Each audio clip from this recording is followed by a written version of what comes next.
Hello everyone. I'm Dr. Pulkit Nag, working as a consultant medical oncologist in Apex Hospital Malviya Nagar. मैं apex hospital Malviya Nagar में cancer रोग विशेषज्ञ हूँ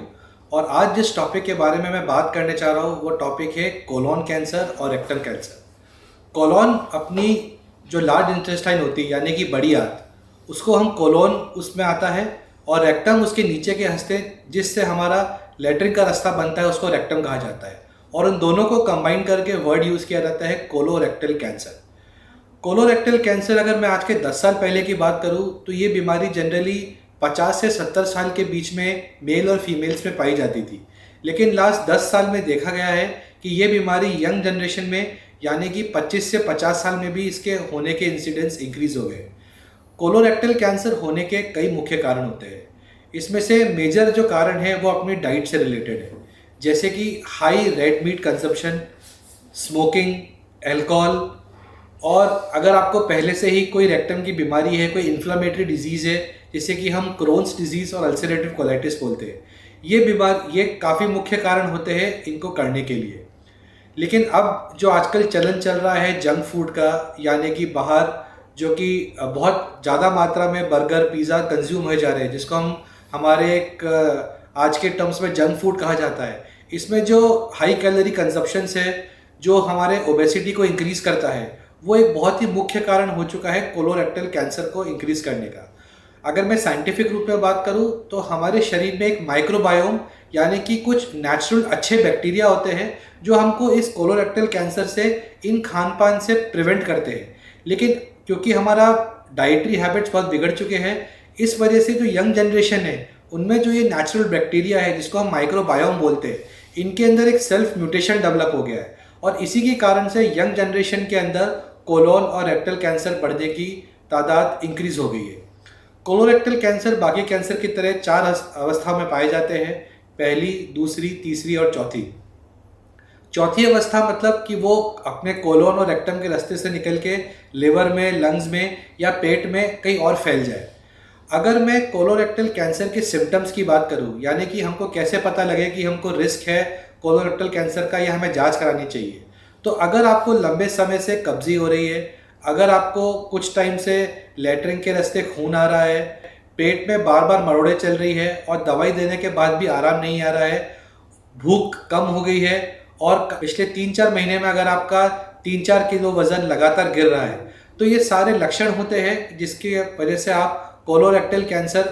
होने की संभावना हो सकती है। मैं अपने दर्शकों को कहना चाहूँगा कि अगर किसी को भी इस प्रकार के सिम्टम, साइंस या लक्षण दिखे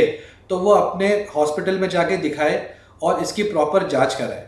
कोलोरेक्टल कैंसर की जांच में एक मुख्य जांच होती है जिसको हम बोलते हैं कोलोनोस्कोपी, जिसमें कि हम लैट्रिन के रास्ते पाइप डाल के ये जांच करते हैं कि अंदर की परत में कहाँ पर छोटी और बड़ी गठानें पाई जाती है। इस पाइप के द्वारा हम लैट्रिन के रास्ते यानी कि रेक्टम और बड़ी आंत का रास्ता यानी कि कोलोन को पूरा देख सकते हैं और ये देख सकते हैं कि वहाँ पर किस जगह पर गठान या रुकावट है जिसके कारण से आपको लैट्रिन में खून आना, पेट में दर्द या कब्जी होना, इसके मुख्य क्या कारण हो सकते हैं। कोलोनोस्कोपी के साथ ही अगर हमको वहाँ कोई गठान पाई जाती है तो हम उसकी टुकड़ा काट के जांच करते हैं, जिसे हम साइंटिफिक टर्म में बायोप्सी बोलते हैं। बायोप्सी किसी भी कैंसर को डायग्नोज करने के लिए बहुत इंपॉर्टेंट इन्वेस्टिगेशन है, जिससे कि हम ये बता पाते हैं कि कैंसर है कि नहीं है और अगर है तो किस प्रकार का है, क्योंकि हर प्रकार के कैंसर की दवाइयाँ अलग होती है।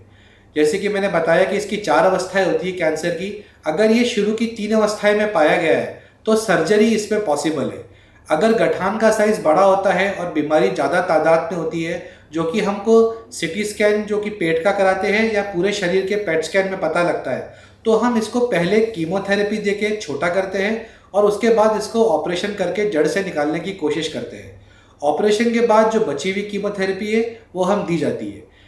कोलोरेक्टल कैंसर में जो कीमोथेरेपी का रोल है, कुछ इसमें दवाइयाँ गोलियों के फॉर्म में भी आती है और कुछ दवाइयाँ इंजेक्शंस के फॉर्म में भी आती है और मोटे रूप से हर दवाई हर साइकिल 21 दिन में एक बार दी जाती है।